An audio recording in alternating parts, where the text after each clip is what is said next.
여러분 안녕하십니까? KNN 뉴스와이 시작합니다. 부산의 한 초등학교 앞 도로에서 충돌 사고가 난 승용차가 스쿨존 보행로 난간을 뚫고 길을 가던 모녀를 덮쳤습니다. 이 사고로 6살 여자아이는 의식이 없는 상황인데요. 경찰이 정확한 사고 경위를 조사하고 있습니다. 황보람 기자입니다. 부산의 한 초등학교 앞 도로입니다. 주차장을 나오던 SUV 차량과 내리막길을 내려가던 승용차가 부딪힙니다. 1차 충돌한 승용차는 갑자기 빠른 속도로 내리막길을 내려가 스쿨존 보행로로 돌진합니다. 엄청난 속도로 돌진한 승용차는 난간을 뚫고 그대로 보행로를 덮쳤습니다. 사고 차량은 보행자 2명을 덮친 뒤 보시다시피 학교 담장 아래로 떨어졌습니다. 깨지는 소리가 나서 나가보니까 차가 이제 저 벽을 치고 넘어가 있는 상태고 순식간에 이게 다 부서진 상태라서 이 사고로 보행로를 걷던 모녀와 승용차 운전자가 다쳤습니다. 아이 엄마와 사고 차량 운전자는 크게 다치지 않은 것으로 알려진 가운데 6살 유치원생 여자아이는 크게 다쳐 의식이 없는 상황입니다. 그 이후에 원인 알 수 없이 가속을 해서 초등학교 담장 쪽으로 직진을 했는데 두 개가 원인 행위가 됐다 이렇게 말씀드리긴 좀 어려울 것 같습니다. 경찰은 최초 사고를 낸 SUV 차량과 모녀를 덮친 승용차 운전자 등을 상대로 정확한 사고 경위를 조사하고 있습니다. KNN 황보람입니다. 9살 딸을 잔혹하게 학대한 혐의로 체포된 창녕 의붓아버지가 구속됐습니다. 의붓아버지는 딸에게 미안하고 아직도 많이 사랑한다며 법원에 선처를 호소하면서도 왜 그렇게 잔혹하게 범행을 저질렀는지에 대해서는 답변을 교묘히 피했습니다. 박명선 기자가 보도합니다. 구속 전 피의자 신문인 영장 실질 심사를 위해 경찰서 유치장을 나온 35살 의붓아버지. 회색 모자와 흰 마스크를 쓰고 수갑을 찬 채 법원을 향해 이동합니다. 고개를 들지 못하고 취재진에게 건넨 첫 마디는 정말 미안하다였습니다. 죄송합니다. 한테 너무 미안합니다. 법원으로 들어가기 전 취재진이 아이를 괴롭힌 이유에 대해 질문하자 의외의 답변이 나왔습니다. 남의 딸로 생각한 적이 없고 아이를 사랑한다고 했습니다. 아이를 괴롭힌 이유가 뭡니까? 한 번도 남의 딸을 생각해 본 적 없고 제 딸을 생각하고 아이도 많이 사랑합니다. 하지만 범행 이유와 친모와 함께 학대했는지에 대한 질문은 교묘히 피했습니다. 친모랑 같이 학대를 하셨나요?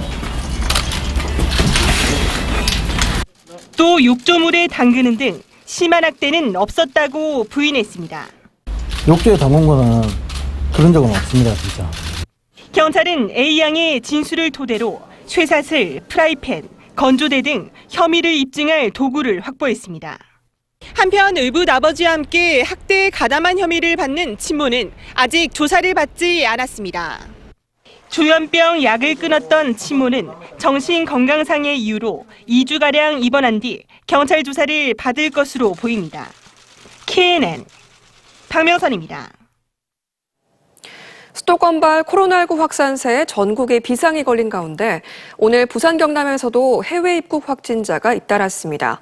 이틀 사이 6명이나 늘어난 건데 오늘부터 시작된 기말고사로 등교한 학생들도 급증해서 대학가도 긴장하고 있습니다. 강소라 기자가 보도합니다. 부산에서 16일 만에 코로나19 추가 확진자가 발생했습니다. 부산의 한 학원에서 강사로 일하기 위해 입국한 남아프리카 공화국 국적 24살 여성입니다. 14일 인천공항으로 입국하였으며 부산역 선별진료소에서 검사를 받고 오늘 확진되었습니다. 경남에선 2명이 발생했는데 합천에 거주하는 47살 남성은 멕시코에 체류하다 지난 13일 귀국해 확진 판정을 받았습니다. 또 다른 확진자는 경남 128번, 129번 확진자와 지난 13일부터 숙소에서 함께 지낸 러시아 국적 44살 남성입니다. 수도권 학교에서 확산세가 지속되면서 기말고사가 시작된 지역 대학가도 긴장하고 있습니다. 이번에 코로나 사태 터지고 나서는 자속을 정해주시더라고요. 그래서 이제 창가에 앉은 애들 보고 방충망 열라고 하시고 그래서 그렇게 환기시켰습니다. 이 학교는 건물 내부로 들어올 때 마스크 착용을 의무화했는데요. 재학생 3만여 명이 밀집하는 걸 막기 위해 시험 기간 자체를 일주일에서 3주로 늘렸습니다. 반면 학생들이 모여든 인근 카페에서는 마스크 착용 등 방역 지침이 지켜지지 않습니다.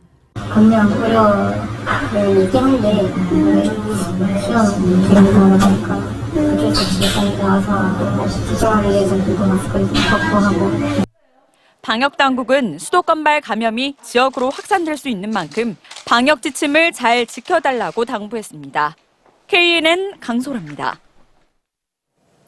코로나19로 경남도민 10명 중 8명이 정서적 불안 상태를 겪는 것으로 확인됐습니다. 자신보다 가족 감염에 대한 불안감이 더 큰 것으로 조사됐습니다. 김동환 기자가 보도합니다.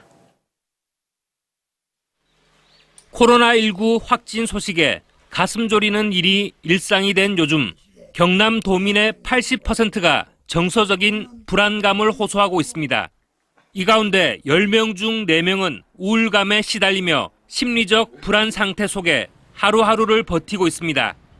특히 가족이나 지인 가운데 문제가 된 경우는 심리적 상처가 더할 수밖에 없습니다.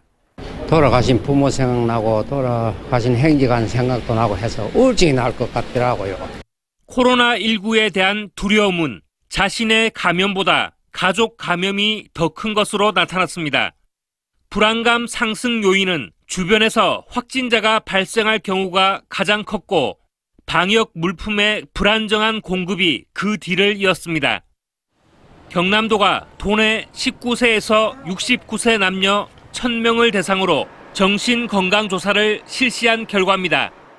일상생활에서 본인의 스트레스 관리를 잘 하고 계신 분들, 그리고 주변에 지지체계나 이런 것들이 이제 좀 잘 형성되어 계신 분들이 불안감이 좀 낮은 것으로 판단되고 있었습니다. 때문에 코로나19 장기화에 따른 멘탈 데믹에 대비해야 한다는 분위기가 확산되고 있습니다. 경남도는 심리회복 프로그램을 도입해 심리 지원을 추진할 계획입니다. KNN 김동환입니다.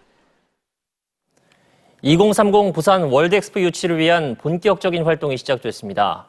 엑스포의 구체적인 밑그림을 그리는 용역 사업이 시작되고 범시민유치위원회는 사단법인으로 전환됐습니다. 길재섭 기자가 취재했습니다. 부산항 북항 일대 266만 제곱미터에서 열 계획인 2030 부산 월드엑스포는 세계인을 사로잡을 주제가 필요합니다. 과거와 현재는 물론 미래에 대한 비전도 필요합니다. 부산 월드엑스포의 이런 밑그림을 확정하기 위한 용역 사업이 첫 발을 뗐습니다. 경제, 인문 미래, 생명과학, 환경 등 분야별 글로벌 화두와 함께 지속 가능한 미래를 위한 국제사회 비전, 그리고 2030년 이후의 미래 예측이 함께 고려되어야 합니다. 이번 마스터 플랜에는 박람회 규모와 예상 참가자 수, 숙박시설 계획, 전체 예산, 엑스포 이후 활용 방안까지 포함됩니다. 정부는 이번 마스터 플랜 수립을 내년까지 마무리하고 2022년 상반기에 유치를 신청할 계획입니다. 정부 유치 기획단이 구성한 30명의 자문단 그룹에는 부산 인사 6명도 포함됐습니다. 마스터 플랜 수립에 참여하신 분들의 열정과 부산 시민들의 염원을 담아서 독창적인 마스터 플랜을 수립하여 유치 성공을 이끌어낼 수 있도록 최선을 다하겠습니다. 2030 월드엑스포 유치를 위한 범국가적 노력이 시작된 가운데 임의단체인 범시민유치위원회는 비영리 사단법인으로 전환했습니다.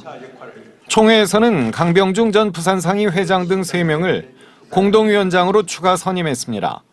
6천만 명 가까이 되는 인원이 저희 부산을 찾게 되는 거죠. 그런 경제적 파급 효과나 이런 걸 따지면은 뭐 올림픽이나 월드컵에 비교되지 않을 정도로 경제적 파급 효과가 크다고 봅니다. 동남권 관문공항과 북항 재개발, 도심 철도시설 이전 등 주요 사업들이 모두 2030에 맞춰 추진 중인 가운데 부산 월드엑스포 유치는 이제 국가적인 과제로 떠올랐습니다. KNN 길재섭입니다. 네, 공유형 킥보드가 통행 방해 사고 우려까지 더해져 애물단지 취급을 받고 있습니다. 지자체와 경찰이 강력한 단속에 나섰는데요. 단속을 넘어서 새로운 이동수단에 맞는 현실적인 대책이 필요하다는 목소리도 큽니다. 정기영 기자입니다. 부산 수영구청 뒤편입니다. 공유형 킥보드 150여 대가 서 있습니다. 인도를 막거나 쓰러져 있어서 통행을 방해한 킥보드를 수거한 겁니다. 보행 불편이나 적치된 전동 킥보드에 넘어져서 사고가 날 뻔한 그런 민원 신고가 많이 들어와서 해결하고자 그렇게 적치물을 수거를 한 거고요. 안전수칙이 지켜지지 않는 경우가 많아서 사고 우려도 컸습니다. 지난 4월 킥보드 운전자가 차에 치여 숨진 뒤에야 경찰이 운행 단속을 강화했습니다. 부산 해운대구와 수영구, 부산 진구 등도 4월부터 무분별하게 방치된 킥보드를 수거하고 있습니다. 부산 수영구에서만 한 번 단속에 나설 때마다 약 100대씩 수거가 되고 있습니다. 도로법상 불법 적치물로 간주를 해서 한 대당 2만 원씩 과태료를 부과하고 있습니다. 새로운 이동수단을 금지만 하는 것은 바람직하지 않다는 지적도 나옵니다. 주차가 가능한 공간을 지정하거나 운전자 처벌 규정을 만드는 등 현실적인 대책이 필요하다는 겁니다. 지자체와 킥보드 업체 등은 간담회를 가지고 대책과 운행 문화 등에 대해 논의할 계획입니다. 킥보드를 운전면허 없이 자전거 도로에서 탈 수 있게 바뀐 법안은 오는 12월부터 시행됩니다. KNN 정기영입니다. 계획도시인 경남 창원은 공원과 녹지가 유달리 많습니다. 하지만 너무 잘게 쪼개져 있다 보니 이 생태 통로의 역할은 고사하고 섬처럼 변해서 활용도도 떨어지고 있습니다. 결국 창원시가 이들 공원들을 거대한 숲으로 연결하겠다고 나섰습니다. 주우진 기자입니다. 뉴욕 시민들이 가장 사랑하고 즐겨 찾는 곳, 센트럴파크입니다. 도심 한가운데 있으면서 정원과 호수, 동물원까지 갖추고 있습니다. 축구장 413개 크기인 이 거대한 공원에 한 해 4천만 명이 찾아옵니다. 도심 팽창의 브레이크로 휴식처를 만들었더니 도시의 상징이자 세계적 관광지가 된 겁니다. 경남 창원도 도시 규모 대비 공원과 녹지의 비중이 매우 높습니다. 1인당 공원 면적이 30제곱미터 정도로 전국 평균보다 훨씬 높습니다. 하지만 접근성과 이용률이 떨어집니다. 도로에 의해 단절됐기 때문입니다. 공원들이 마치 각각의 섬 같습니다. 가능성은 있지만 그냥 스쳐 지나가는 정도밖에 안 되기 때문에 우리 시에서는 머무르고 관광하고 즐길 수 있는 뭔가가 필요하다 이래서 이에 따라 창원시는 쪼개져 있는 공원들을 하나로 연결할 계획입니다. 먼저 창원 대로변에 늘어선 공원과 녹지 10개를 육교로 이을 계획입니다. 길이 6km, 면적 99제곱미터에 달하는 거대한 하나의 숲으로 만드는 겁니다. 그 밖에 다른 공원들은 제주 올레길처럼 걷는 길로 연결할 생각입니다. 조용히 가서 1시간만 쉬었다 올 수도 있고 어떤 분 같은 경우는 운동 삼아서 한 1km나 2km를 뛰어야 되는 사람도 있고 사람들이 선택적으로 이용할 수 있다는 장점이 있죠. 이용률이 굉장히 높아질 것으로 판단이 됩니다. 연결만 하는 게 아니라 공원별 특색도 갖춘다는 계획인데 계획도시 창원의 변신이 시작되고 있습니다. KNN 주진입니다.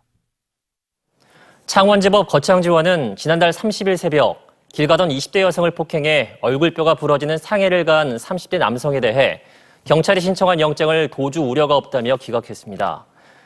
이에 경남 지역 여성단체는 내일 사법기관 규탄 기자회견을 갖기로 했습니다. 지난 9일 밤 부산 주례동에서 사고로 불이 난 차량 안에 의식을 잃고 쓰러진 장애인을 구조한 시민들이 경찰 표창을 받았습니다. 사고 당시 현장을 목격한 인근 커피숍 주인 A씨와 행인 B씨 등이 운전자를 구조해 응급조치까지 한 것으로 알려졌습니다. 경남도 보건환경연구원이 다음 달 개장을 앞둔 창원 광암해수욕장 등 도내 26개 해수욕장을 대상으로 수질 오염도 조사를 실시합니다. 조사 대상은 백사장 모래의 납과 카드뮴 등 중금속 5개 항목이 있는지와 바닷물에서 장염을 일으키는 대장균 등이 검출되는지 여부입니다.